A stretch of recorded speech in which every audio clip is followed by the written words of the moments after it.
I did a video a little while ago on Fortress of Terror, a roll and write solo adventure game by John Bailey. This is the roll with it system. And in that video, I actually played through, I think, and showed you the first two modules that were available for the game. What this video is going to do is I've received from John the remainder of the modules that he created for this game, and I'm just going to quickly go through and show you some of the components that come with them and really what they add to the game and how they develop the system. You can refer to my other video, which should be linked here as well as below, to understand what this game system is and what it does so well, I should say, and I'm not going to go into that here, but I will just say that this is, as it said, it's a roll and write. You are manipulating dice in a story, in an ongoing campaign, and attempting to achieve various goals in the chapters of the campaign and move your character through the story. The mechanics are incredibly clever and build upon each other as you go through, so things get more and more complex. But for a basic understanding of how that works, go to the other video. I'll just say you're rolling dice to move and do combat and gain relics and defeat enemies and vanquish foes and all the kinds of things you want to do in an adventure story. But this is put together in a really clever way that brings you through a campaign and, as I said, adds mechanically each module to what you're doing. So module 1 we looked at was Fortress of Terror, and I think this is the one, I'm pretty sure this is the one that I gave some demo to, one of the chapters I was playing in the other video. Temple of Despair is the second one, and each of these modules has different environments, and the environments are represented by these various game cards here that we'll look at. But really the key to the game is the dice manipulation and the story that you get. So, Module 3, Maze of the Minotaur. It reminds you that the Fortress of Terror core module is required to play, and each of these modules opens up by telling you what you need. You're using components beyond the dice, and the relic cards are key to the gameplay. These are going to be assets that you collect and have and use and will aid you in your dice manipulation and in your ability to interact with the environment. So it's important to try to get the relics. There is a system in the game, as I talk about in the other video, the Doom system, where there's like a built-in timer and things are getting destroyed along the way, so you can't afford to meander around too much. So here's a look at the Maze of the Minotaur game card side 1, and this would be familiar to you if you've played this game at all. There's traps and barriers and some specific iconography that comes into play with this story, and in this story, this takes up where you left off after your triumphant defeat of Bram at the Fortress of Terror, which is what ended the second module. Your name is becoming known to the neighboring lands. The fabled King Minos of a distant land has commissioned the construction of a labyrinth, and he claims to need your help in ridding the lands of a terrible man-eating monster called the Minotaur. You travel by sea, you land safely, and you are given the task here of entering into this underground labyrinth and with the goal of destroying this Minotaur enemy. And you will defeat him with your red die that you attained in the previous modules, and there are the specific instructions with this.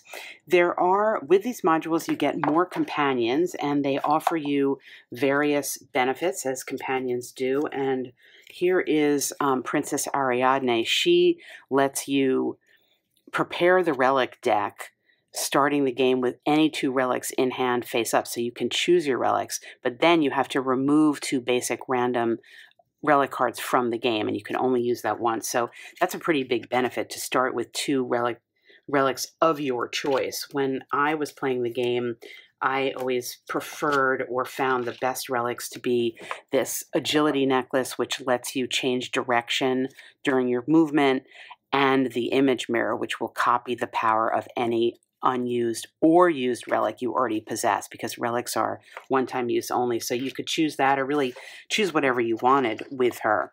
You have your chapter goal, your explanation of what happens if you lose the game, and this moves through the various chapters of the game, and all of the modules are laid out this way with some specific relic cards, and I guess there's some relic card clarifications here for the base relics for fantasy. One of the things that happens in this game is that the success or failure that you have with any one chapter or module is going to carry through, so that you will gain strength or lose strength or give strength or take away strength from your final boss enemy, depending on how you are successful or not in that module. Lake of the Dragon is module 4, and this takes us outside, I believe. There is a lake area, and you are traveling through a mountain pass, and it introduces something that's pretty cool, where you're building this environment using various cards that you pull in. So, for example, these are the mountain path cards that you will turn over to determine and build the mountain pass as you walk. So the map for this chapter unfolds as you explore, and you will put these cards in a scouting move, and each of them will have various barriers and benefits and rations and relics and things that you can possibly choose. So you're not going to know what the actual map is. It's in effect not pre-printed. And we can see here is the laminated card, and you can see you would be drawing in, as you pulled in the card, you would be placing the barriers and such to move through it. So it makes it dynamic. Although I will say, and the other thing that happens here, the Doom die functions differently here, because you'll roll it and it will begin ticking off the weather, and the weather will change in such a way that it impacts the terrain. Super clever. I will say, though, even with a static map, even with something that has a static map, the replay value in this game, I think, is extremely high, because you can go back through and basically just try to do better, or you can go through running a different character, and the character will give you slightly different benefit, or you will get different relics along the way that will change the way you interact with the world.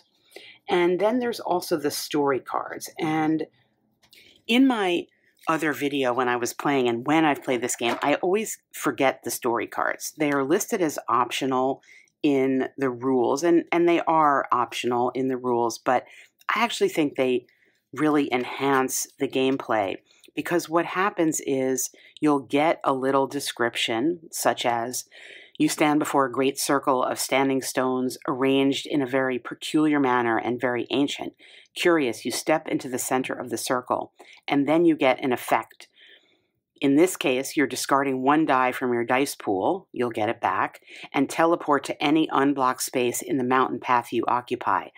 So something like that, it impacts the game greatly. In this case, it's a good impact, and it causes you all of a sudden to rethink your strategy. If you had been making a plan to go somewhere, but then you get a free teleportation, like, that could be really good.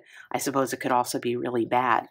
The fact that the story cards are keyed to the specific module makes them not generic, and makes them more than just window dressing, I think. So this is a location impact. You swim through a warm patch of water, an unpleasant experience indeed. You're losing an effect to your movement die. So that would be sort of a bad one in Chapter 2 of the Lake of the Dragon. But a lot of them are good too. So I do recommend using the story cards, and you get a ton with these modules. I'll just show you, there are so many of them, and these, again, you sort through them and you place them with the particular module that you're using. But adding in the events and the impacts, I think, really does enhance the gameplay. And yes, it is optional mechanically, but I do recommend it, even though, as I said, when I initially played the game, I kept forgetting about it. All right, let's continue on with module. Let's see, that was module 4. Module 5, Pyramid of the Mummy. So again, familiar, we are bringing in specific cards. In this case, these keystone cards here. There are a stack of cards here that offer various things. I might not show them to you, but they are specific to here. We have some new relic cards, and we have, of course, our adventure sheet. And this looks suitably occupied with enemies. So in this case, your goal is to obtain keystones, and you're going to use the 3 keystones of a type at the sphinxes to unlock at least a pyramid door. So basically, I guess I will show them to you. You're looking to get 3 of a type, traveling around to find these keystones, and then you need to unlock a door to get out. So again, for example, there's one here. There's a lot of enemies here, a lot of places you can't go, and a lot of things that will be I think, crumbling or destroyed along the way with this doom die. So this looks like a high pressure situation. They all do have, as mentioned, a time element, because the longer you wander around, things will be going away. And here, indeed, we hear something, the sinking sands. The sands around the pyramid are collapsing beneath you as you move, again, making it impossible to retrace your steps. And you have your story aspect here. The strategy reminders are useful, and it is important to read all of the information, because the dice that you have, the other thing that's really clever about this system is that the dice that you have will not always necessarily be doing the same things module to module. They may give you different benefits or may be used for some special action. So it's important to know what you're working with, your tools of the trade, as it were. You're going to need all you have. Description of the next module, which has to do with the help of one lone dwarven guide in the mines of darkness. You will be looking and searching for the missing dwarves, and that is module 6. And here, again, very familiar. This only has 1 chapter in it, and it says the underground kingdom of dwarves lay hidden under the mountains for centuries, producing items of the finest craftsmanship. In recent years, all within the mountain grew quiet, and all trade or communication suddenly ceased. You are given a companion here, sent to accompany you into the darkness to find the leader of the orcs and defeat them. And you are being asked for your help. So this is the final chapter, and you can see just from even just visually quickly here looking at the rules, the increase in complexity in terms of what happens in the game. And I think that's where, again, this game shines in so many ways, but working with just this blank canvas here, the rules and the dice manipulation and the specifics of each module add so much that the gameplay becomes very in-depth.